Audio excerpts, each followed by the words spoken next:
జై శ్రీరామ్ అండి అందరికీ. ఒక్కొక్కళ్ళకి తెలుగులు ఎలా మీరిపోయాయి అంటే వయసుతో సంబంధం లేకుండా ముదురులైపోయారనమాట. అందరూ దేశ ముదురులైపోయారు. ఎందుకు ఇలా చెప్తున్నానంటే నిన్నగాక మొన్ననే కదా నేనంతా దేవుడికి వదిలేస్తాను అది ఇది అని చెప్పేసి బాధపడ్డారు. సరే పోనీలే, మనం కూడా ఎందుకు ఒక విధంగా బాధకు కారణమవుతాము అని మనం అనుకున్నాము. ప్రమోషన్స్ అలాంటివి ఏ చేయనంత కాలం కూడా మనం అసలు ఎందుకులే అవసరం లేదు అన్నట్టే ఉన్నామా. మళ్ళీ మొదలైపోయాయి చూడండి ప్రమోషన్స్. ఎంతలా మొదలైపోయాయంటే ఆడవాళ్ళ వీక్నెస్ మీద కొట్టేస్తున్నారు.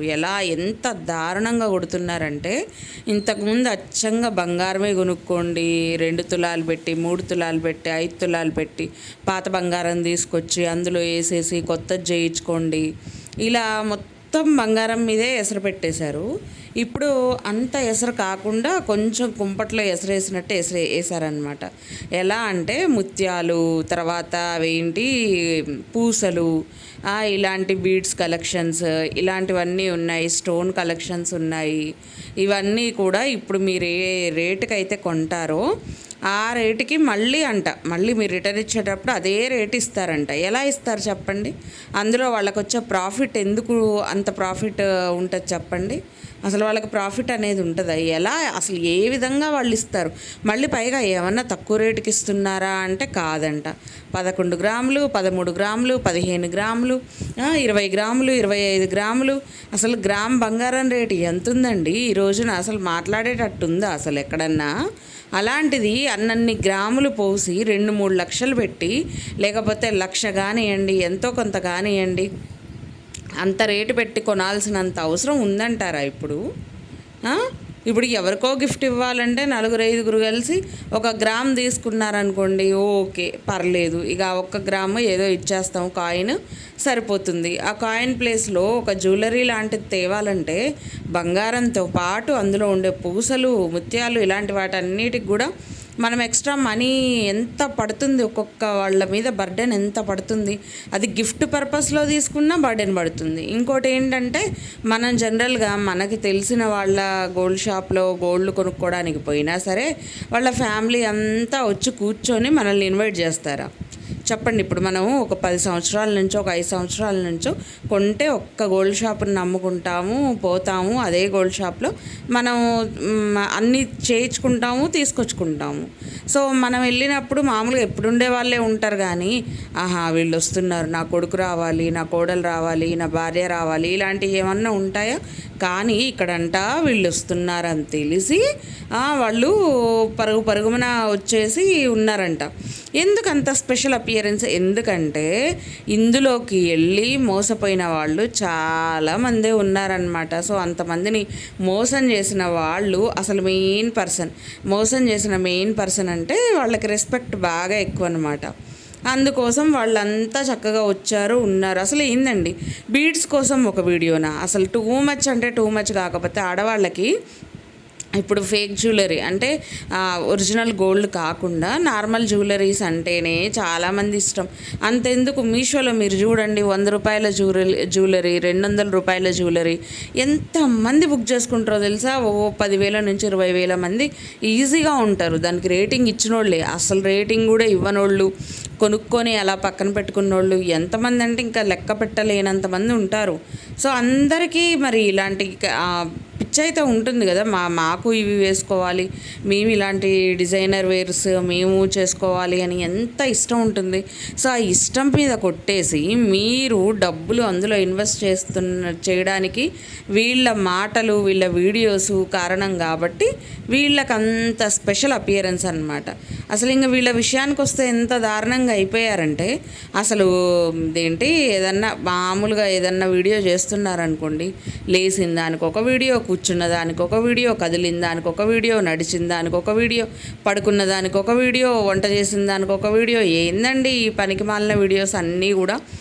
ఒక ఆమె ఉంది, ఇంక వాళ్ళ డాటర్ అయితే మరీ ఇంక చెప్పాల్సిన అవసరమే లేదు, చండాలానికంటే చండాలం. ఈ వాల్పేపర్లు వేసిన దానికి ఒక వీడియో పడుతుంది, వాల్పేపర్లు తీయాలి అని అనుకున్న దానికి ఒకటి పెడుతుంది, తీస్తున్న దానికి ఒకటి పెడుతుంది, మళ్ళీ ఏదో మేము ఖాళీ చేసాము అద్దె ఇంతుంది అని చెప్పుకుంటూ ఒక వీడియో. తెలవందా హైదరాబాద్లో దాదాపు 100% మంది అందరూ అద్దెల్లోనే ఉన్నోళ్ళే. అద్దె ఇళ్లల్లో ఉండే వాళ్ళే, ఎవ్వరు కూడా సొంత ఇళ్లల్లో ఉండేది తక్కువ. వాళ్ళేదో బిజినెస్ పని మీద ఎక్కడెక్కడో ఉంటుంటారు కాబట్టి అక్కడున్న ఇళ్ళు అనేవి రెంట్కి ఇచ్చేసి వాళ్ళు వాళ్ళ వర్క్లో బిజీగా ఉంటారు. సో అలాగా మనం మన వర్క్ల కోసం పోయి అద్దెళ్ళల్లో ఉన్నోళ్ళే సంవత్సరానికి ఇంత అద్దా అని చెప్పి నోరు ఎల్లబెట్టాల్సిన పని లేదు. ఇప్పుడు ఊళ్ళల్లో కూడా అంతంత అద్దెలు కడుతున్నాము. నెలకొచ్చేసరికి మామూలు ఊర్లల్లో కూడా 10,000 నుంచి 15,000 అపార్ట్మెంట్స్లో ఉంటూనే ఉన్నాయి. అదే ఇండివిజువల్ హౌసెస్ అలాంటివి అయితే ఇంకొంచెం ఎక్కువ ఉండొచ్చు, ఇంకొంచెం తక్కువ ఉండొచ్చు. అంటే రూమ్స్, అందులో యూజ్ చేసే కప్బోర్డ్స్ అండ్ వాల్పేపర్స్, వాల్స్, మనకు కావాల్సిన లగ్జరీ లైఫ్ ఉన్నదాన్ని బట్టి కాస్ట్ అనేది డిజైన్ అవుతుంది. సో దాన్ని పట్టుకొని ఇంతుంది, మేము కొత్తగా వెళ్ళిన దానికి ఇంతుంది అనుకుంటూ ఒక వీడియో ఏంది? ఎవరికి అవసరం? ఇంతుంటే అంతుంటే అందరూ బతికేది అద్దెళ్ళల్లో కాదా? అందరికీ తెలియదా దేనికి ఎంత రేటు ఉందనేది? దానికి అమ్మో అని ఓవర్ యాక్షన్ చేసుకుంటూ ఆ మొహం చూస్తే అయితే నాకు పంది మొహం చూసినట్టే ఉంది నిజంగా. మీరు ఏదైనా అనుకోండి, ఆ ఎక్స్ప్రెషన్ ఏంటి? చండాలమైన ఎక్స్ప్రెషన్, అసలు చాలా దారుణంగా ఉంది ఆ ఎక్స్ప్రెషన్. ఆ వీడియో ఏంటో, ఆ ఎక్స్ప్రెషన్ ఏంటో, ఆ థంబ్నెయిల్ ఏంటో, వామ్మో వీళ్ళే ప్రపంచంలో ఎక్కడా లేనట్టు, వీళ్ళే అద్దె కొంపల్లో ఉంటున్నట్టు, వీళ్ళే రెంట్ కడుతున్నట్టు, ఏదో బిల్డప్లు, ఏదో నాటకాలు. ఇంకా మళ్ళీ పైగా ఈ జ్యువెలరీస్కి ఒక ప్రమోషను, ఇంటికి మన చుట్టాలు ఇళ్ళకి రారా అండి. ఇప్పుడు సంవత్సరానికి ఒక 4 సార్లు కానీ ఒక 2 సార్లు కానీ పోనీయండి. ఎంత బిజీ షెడ్యూల్ అయినా, ఎంత బిజీ లైఫ్ అయినా తల్లి తండ్రి ఒక్కసారన్నా రారా అండి కూతుర్ని చూసుకోవడానికి. సరే, మన తోడబుట్టిన వాళ్ళు, అన్న, తమ్ముడు, చెల్లి, అక్క, ఇలా మన రిలేషన్షిప్లో ఉన్నోళ్ళం, ఒక రిలేషన్లో ఉన్నవాళ్ళం. సో ఎప్పుడు మన వాళ్ళ దగ్గరికి పోమా అండి? సపోజ్ ఇప్పుడు నేను పోతాను మా తమ్ముళ్ళ ఇంటికి, అక్కల ఇంటికి, చెల్లెళ్ళ ఇంటికి, అన్నయ్యల ఇంటికి. సరే, నా ఇష్టం, నాకు పోవాలి అనిపించింది, చూడాలి అనిపించింది, పోతాను. దానికి కూడా వీడియో మా ఇంటికి వచ్చేసారో చంట. ఏందో ఎలా ఉంటుందో తెలుసా? ఓ 10 ఏళ్ళు చూడకుండా ఏదో రూమ్లో ఉంచేసి 11వ సంవత్సరం బయటికి రిలీజ్ చేసి చూస్తే ఎంత ఆనందం. అసలు ఇంకా మనలో మనకి తెలియని ఆనందం ఉన్న ఫీలింగ్ ఎలా ఉంటుందో, సో వీళ్ళకి ఆ ఫీలింగ్ ఏంటో అర్థం కాదు. అది కూడా కెమెరాలు పెడితేనే ఆ ఫీలింగ్స్ వస్తాయి. వితౌట్ కెమెరాస్ అసలు ఆ ఫీలింగ్స్ అనేవి ఉండవు. కేవలం కెమెరా అక్కడ కనిపించాలి. కెమెరా కూడా కాదులేండి, మొబైల్ ఫోన్ అక్కడ కనిపించాలి, రికార్డెడ్ పర్సన్ పక్కన ఉండాలి. ఇక మన మొహంలో ఉంటాయండి అబ్బాబ్బాబ్బా ఎక్కడ లేని ఎఫెక్షన్స్ అన్నీ మన మొహంలో తాండవిస్తాయన్నమాట. ఎందుకు అంతలా ఓవర్ యాక్షన్ ఎందుకు చేస్తున్నారో నాకైతే నిజంగా అర్థం కావట్లా. ఊరు వెళ్ళేటప్పుడు అసలు సంవత్సరంలో నాకు తెలిసి సంవత్సరంలో 30 వంతు ఊళ్ళ మీదే పడి తిరుగుతారు.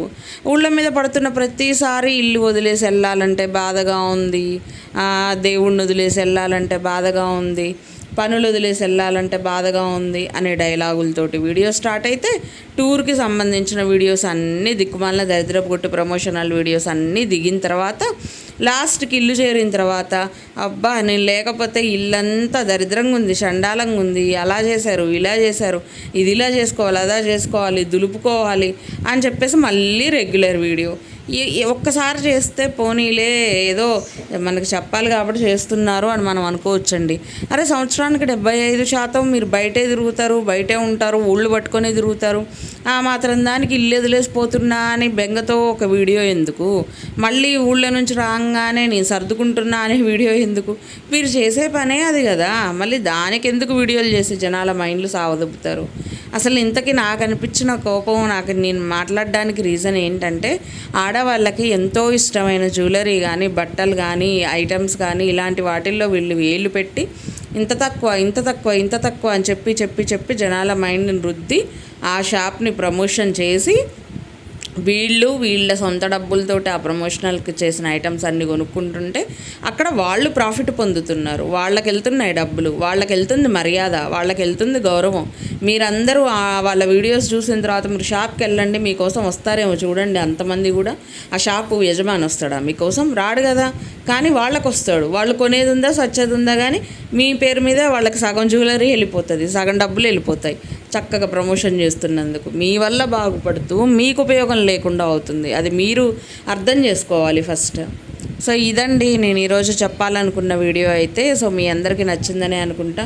నచ్చితే లైక్ చేయండి, షేర్ చేయండి, అలాగే సబ్స్క్రైబ్ చేసుకోండి. మళ్ళీ రేపటి వీడియోతో మేము ముందుకు వచ్చేస్తాను. బాయ్.